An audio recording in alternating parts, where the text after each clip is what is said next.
अस्सलाम वालेकुम, welcome to operation तज्ज़िया विद शारिक मकबूल। नाज़रीन, आज 10 मार्च 2023 और जुम्मे का दिन हो चुका है।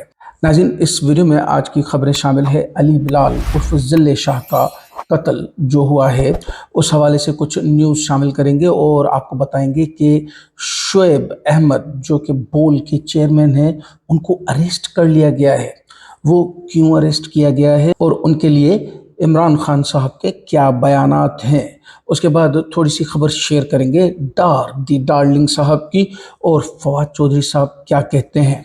तो नाज़रीन, सबसे पहले वीडियो का सिलसिला शुरू करते हुए मैं आपको बताऊं कि परसों जो रैली निकलनी थी इंतखाबात की मुहिम के हवाले से पीटीआई की, जिसको कि बहुत रोका गया और उसको हर तरह की टार्चर करके उसको सबोटैच करने की कोशिश की गई, लेकिन उसके नतीजे में क्या हुआ। रैली तो मुलतवी कर दी, उसको थोड़ा आगे बढ़ा दिया गया है, लेकिन उसके नतीजे में एक कत्ल हो गया है जिसका नाम है ज़िले शाह उर्फ अली बिलाल। ये लाहौर से ताल्लुक़ रखते हैं। कहते हैं कि इनका दिमागी तवाज़ुन बिल्कुल बिगड़ा हुआ भी नहीं था, लेकिन कोई इतना सही भी नहीं था। यानी जैसे हम कहें कि इनकी उम्र 40 साल बताई जाती है, लेकिन इनका दिमागी जो लेवल है वो शायद 15-20 साल के एज वालों का जैसे दिमागी लेवल होता है उस लेवल पे था। लेकिन ये एक बहुत ही सरगर्म कारकुन थे पीटीआई के और इमरान खान के ये बहुत बड़े मद्दाह थे। अब इन्हीं को क्यों कत्ल किया गया और क्यों आखिर ऐसा हुआ, क्योंकि कहीं कहा जा रहा है कि तशद्दुद में जो हो रहा था उसमें ये हो गया, लेकिन कहीं ये भी बताया जा रहा है और इवन इसके वाज़ेह सबूत तक आ गए हैं कि इनको पहले अरेस्ट किया गया है और उसके बाद पुलिस हिरासत में वहीं थाने में इनको यानी मार दिया गया है। और उसके बाद जब हॉस्पिटल पहुंचे हैं तो डॉक्टर साहब तस्दीक करते हैं कि इनको हॉस्पिटल मरा हुआ पहुंचाया गया है। और इन खबरें तो यहाँ तक भी आ रही हैं कि उस डॉक्टर को भी धमकियां मिल रही हैं कि कैसे आपने ये बयान दे दिया, और इवन उस रिपोर्टर की जान भी खतरे में है। जो रिपोर्टर कहता है कि इसको अरेस्ट करने के बाद उस पुलिस वैन में मैंने इनका इंटरव्यू लिया है और ये बिल्कुल ठीक ठाक थे, और उसके थोड़ी ही देर बाद यानी तकरीबन 1 घंटे के बाद उनको मरा हुआ डिक्लेयर कर दिया गया पुलिस की जानिब से। अब ये एक इब्तदाई पोस्टमार्टम रिपोर्ट है, आप देख सकते हैं पीछे। उनको 25 जगहों पे यानी 25 डिफरेंट जगहों पे तशद्दुद किया गया है, जिसमें कि तकरीबन 7 जगहें सर की तरफ यानी दिमाग की तरफ है और वही बेसिक वजह बनी मौत की। और उसके बाद इसी में आपको ये देखें, आप देख सकते हैं कि किस किस तरह से मुंह पे चोटें लगी हैं और उसके बाद किस तरह से इसको रिपोर्ट किया गया है। ये सारी रिपोर्ट मैंने ट्विटर पर भी शेयर कर दी है, डिटेल में आप अगर पढ़ना चाहें तो वहाँ पढ़ सकते हैं। इन्हीं चीज़ों को देखते हुए यूएनओ ने भी अब तो डिमांड कर दी है कि इस किलिंग का जवाब दिया जाए और साफ और शफाफ तहकीकात करवाई जाए। अब साफ और शफाफ तहकीकात करेगा कौन, क्योंकि अगर पुलिस नहीं किया है तो पुलिस अपने खिलाफ कभी भी साफ और शफाफ तहकीकात करके अपने ही लोगों को कभी भी फंसाने की कोशिश नहीं करती है। तो यानी ये बात भी वैसी की वैसी दफन हो जाएगी जैसे कि हो जाया करती है। लेकिन हैरत इस बात की है कि इस कत्ल पे भी मरीम नवाज के अजीब से बयानात आने लगे।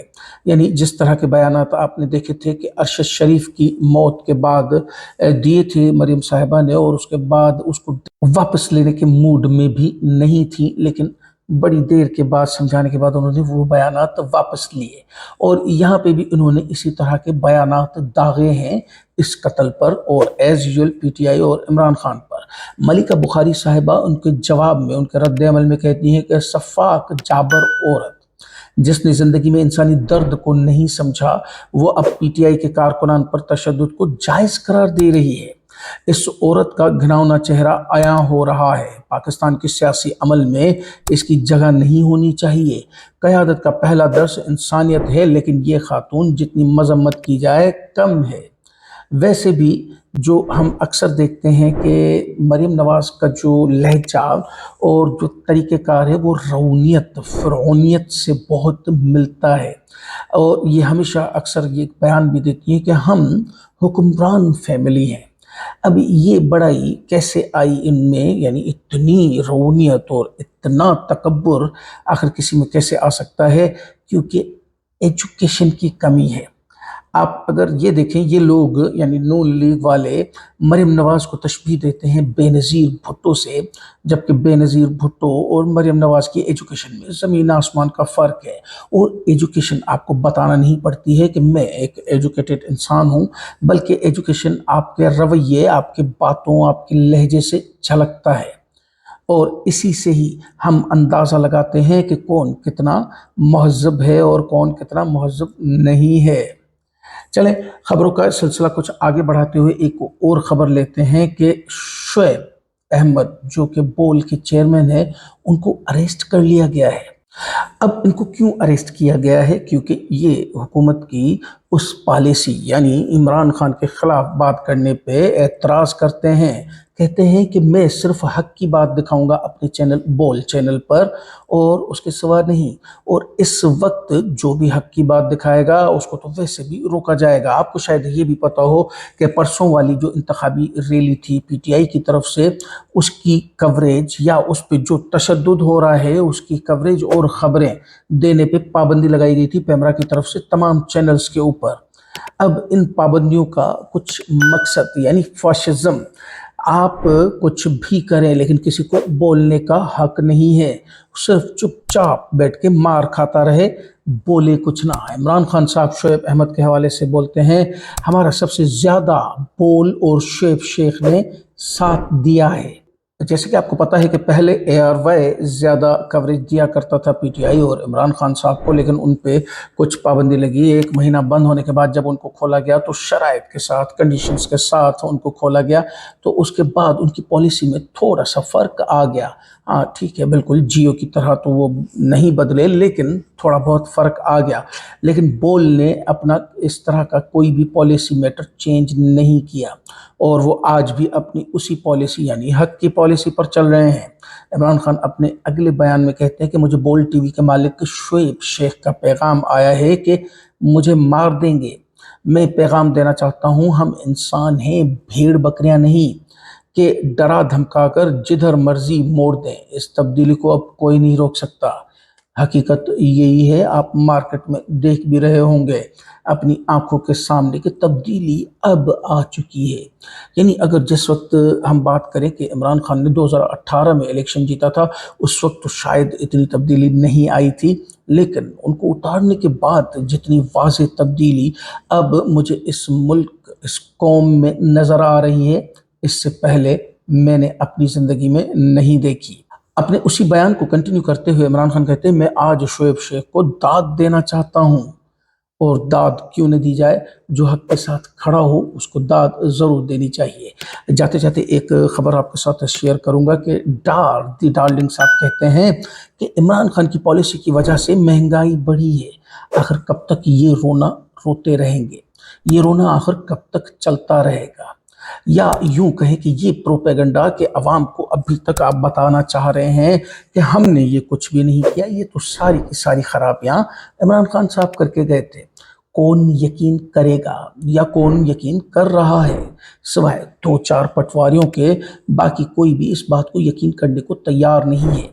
जैसे कि मैं या इवन तकरीबन तमाम जय्यद सहाफ़ी अब यही कहते हैं कि चले थोड़ी देर के लिए अगर मान भी लिया जाए कि ये सारी खराबियां इमरान खान की थीं, तो आपको बीच में आने की ज़रूरत क्या थी? जब वो खराबियां थीं तो उसी के सर पे इल्ज़ाम जाने देते। आप बीच में आए और अब आप ये कह रहे हैं कि ये सारी खराबियां उनकी वजह से हैं।